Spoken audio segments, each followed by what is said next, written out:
This could solve the Habs' biggest problem going forward, as one insider links the Habs to Nashville Predators star goalie prospect Yaroslav Askarov, with him saying that, quote, the Habs have no choice but to go for him. We'll be discussing that, plus Joshua Roy's breakout in his first 2 games in Laval and why he should maybe get called up, plus a positive Kirby Dach injury update. So stick around for all of that on this episode of Habs Digest. But before we get into the video, there are still thousands of you guys watching who are not subscribed. And if you like our daily Habs content, news, rumors, game recaps, all of that, this is the channel for it. Hit the button down below. Get notified every time we post. You won't regret it. Let's talk first about Kirby Dach, Jesse. We got a bit of an injury update, of course. Saturday night, hockey night in Canada, Habs versus Blackhawks. Connor Bedard visits Montreal, and in the first period, after only 4 minutes and 40 seconds of play, Kirby Dach goes to the dressing room with an injury, but at about midnight Eastern, he posted this to his Instagram story, responding to David Savard. He said, ever, all-time, woo, kind of just responding to a quote that David Savard said, and he seemed to be in good spirits, kind of talking about how he's ready to go this season, and a lot of people saw him walking without any trouble. He went knee-on-knee, of course. He didn't even seem to have a limp after the game, and while there's no definitive medical update yet, Jesse, seeing this kind of thing leaves me in pretty good spirits, too, and makes me believe that hopefully, Kirby Dach's injury is not that serious, and the medical staff took him out just more as a precaution. Yes, I'm thankful for this Instagram story to see this, because I was worried, I was just hoping the whole game, okay, is he going to come back? Is he going to come back? So you have to feel like if it was something like devastating, like a big injury, he probably wouldn't be in like those good spirits to kind of be getting out on IG and everything. So I'm really happy to see this, because let's face it, Kirby Dach, he's been one of our best players so far this season. And it hurts so much. Like, we're just enjoying watching him play hockey, and we feel robbed, it's so early in the season, but like, I don't feel like it's going to be for too long at all either. I think definitely trying to be on the safe side is maybe the way to go here, but definitely been one of our better players, like so far. And speaking of like better player for the Habs, just to digress briefly, like, who's been one of the better Habs for you so far in this very small sample size? Well, very small sample size for sure. Look, Slav's been really good. Has he been one of their best players? Maybe not, but he's looked very noticeable. For me, I think it's still got to be Alex Newhook. This guy is all over the ice. He's so fast. He's making the kind of plays that we love to watch as fans. I mean, he feels a bit like Paul Byron, which was kind of awesome Saturday night, right? Seeing Paul Byron in the crowd, getting those cheers, and seeing Alex Newhook almost embody the spirit of Byron on the ice every time he's out there. Him, and I love Cayden Guhle. Shout out to Josh Anderson as well. Kirby is awesome. I mean, his chemistry with Slafkovsky has been really cool to see. Who's your pick before we move on to the next topic? Oh, it's a really great question. For myself, I really like Caufield. I feel like he's been the difference maker so far. I bring up, Kirby Dach is definitely, I like what he's bringing to the game just from that second line. Of course, they started the game against the Blackhawks having such a good first game.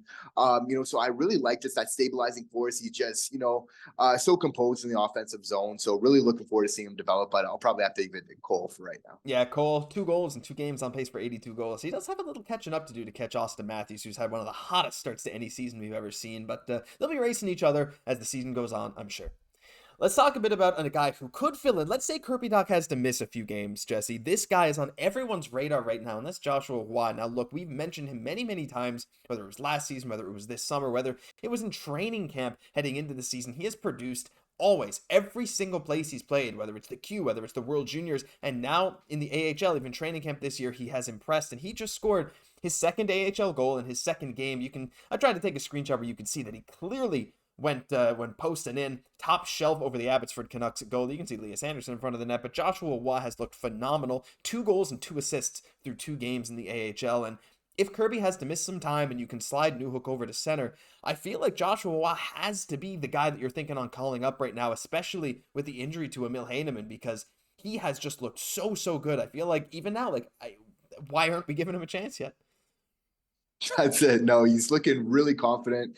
It's amazing to see, just to start, like, this is absolutely what Kent Hughes wants to see in his development, probably good for him but it's such a good camp where like he almost could have made the team. He's kind of showing like, yeah, I was ready to make this team. I'll go to the AHL to kind of refine my game. But I've seen, these capabilities of him for a long time now, just that skill, right? Like on that goal that you were showing a clip from earlier, it's like, he receives a terrible pass, like into his skates, and he's still able like to one touch it to a snipe, like right over the glove.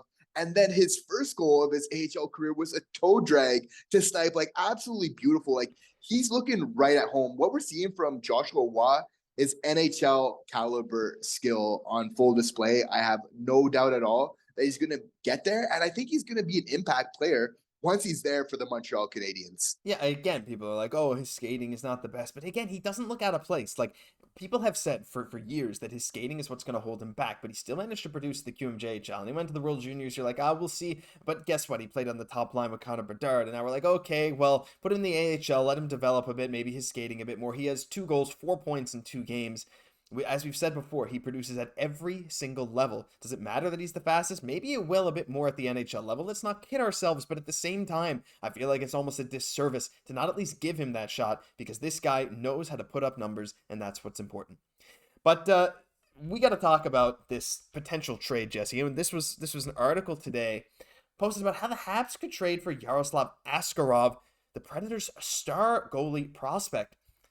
On the airways of BPM Sports, BPM Spa, George Larac took the opportunity to elaborate on the subject. According to him, the Habs have no choice. They said Askarov's a future number 1. You have to capitalize on him, because if Nashville sees Saros as the long-term number 1, they don't have any use for Askarov. And, we heard Askarov in a lot of trade rumors this summer, especially surrounding the Montreal Canadiens, because the Predators were offering him up for draft compensation. And Larac says that it means the Canadiens have no choice but to go get him.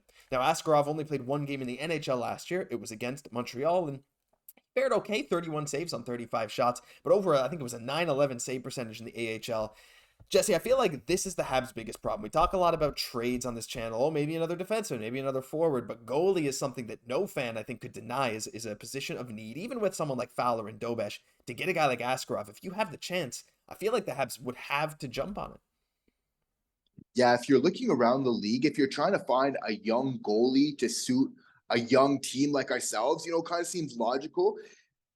Yaroslav Askarov is one of the better fits. We're kind of looking at some other options with Spencer Knight, with the Florida Panthers, but it seems like with the Predators, there is a much better fit here. As we know, UC Staros is an absolute stud in nets for the Predators, going to be there for a very long time, right? So you have to feel like, the Preds are in a position where probably they want to recoup that. They know that they probably have their number 1 settled, and Askarov does look like that. And we're a team where we have the prospects, we have the picks, and really, most importantly, that's a big position of need for us. And of course, this is so important to get it right. Like, you really want to do this once and do it the right way. There's a lot of scouting, there's a lot of work that goes behind the scenes, but you have to think like Kent Hughes has to be considering this, right? Because this is going to be really important to really get figured out, our 1A situation in the future. Yeah, Askarov is on his radar now. In any trade, if the Habs were to do this, you got to think they'd have to trade a goalie back and maybe Cayden Primeau.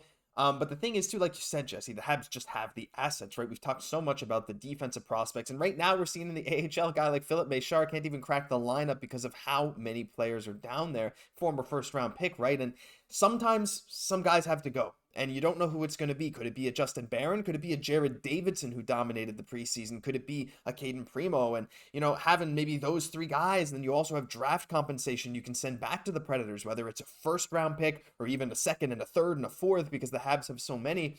I just feel like it's a match made in heaven. The Predators can get draft compensation and some promising young guys who just can't quite break through in the Montreal system because of the depth, and Montreal can get back a 21-year-old goalie who still has 2 years of control, where you can send him up and down to the minors without having to clear waivers, making a very reasonable price tag.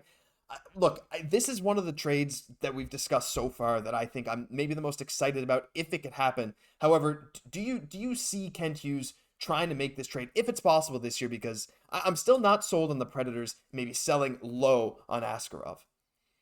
Well, that's it. It's going to be a big asking price for sure on this, So again, with the Habs, it's a really important decision. Like, we're really looking for the heir to Carey Price, which is really big shoes to fill. But at the same time, it's not all the time where you get such a great, blue chip prospect like Askarov, where he's not really an organizational need for the Predators like it is for the Habs. So there's an opening where obviously if there was a need, he would just be completely off the table, right? So, Montreal could benefit from the fact that the Predators do have a very good goalie situation. You have to feel like if you're Barry Trotz, there has been some communication with Kent Hughes for a while. And they even tried to involve Askarov in a trade for the 5th overall pick, right? They were Mhm. trying to package a couple of things together. So this has been something that has been ongoing. And a lot of these trades, like that's how it works. It's talks that have been going on for a while, and then they kind of figure out what works, right? But you have to feel like if you are them and you feel like, you have UC Saros, for sure you want to get some great compensation, and the Habs might be the better for it. Yeah, and the 5th overall pick obviously is no small asking price. Maybe they were targeting Michkov, maybe they were targeting Reinbacher, who knows? But clearly that sets the tone for what they'd want. They wouldn't settle for something like I said, a Justin Barron, Jared Davidson in the 2nd and 3rd. They want good picks. They might want Montreal's number or 1st overall or 1st round pick this year. We don't know. But again, with the amount of talent Montreal has, you got to think there might be something the Nashville might bite at if the Habs dangle the bait there for long enough. So it'd be very interesting to follow. But if this trade could happen and George Laraque is right, I think we would be thrilled. But that'll do it for this news episode of Habs Digest. If you enjoyed, leave a like, comment, subscribe to the channel. We're getting closer and closer to 10,000 every day, and we really appreciate all the support. I'm Josh Gosse, my co-host, Jesse Poirier. We'll catch you in the next one.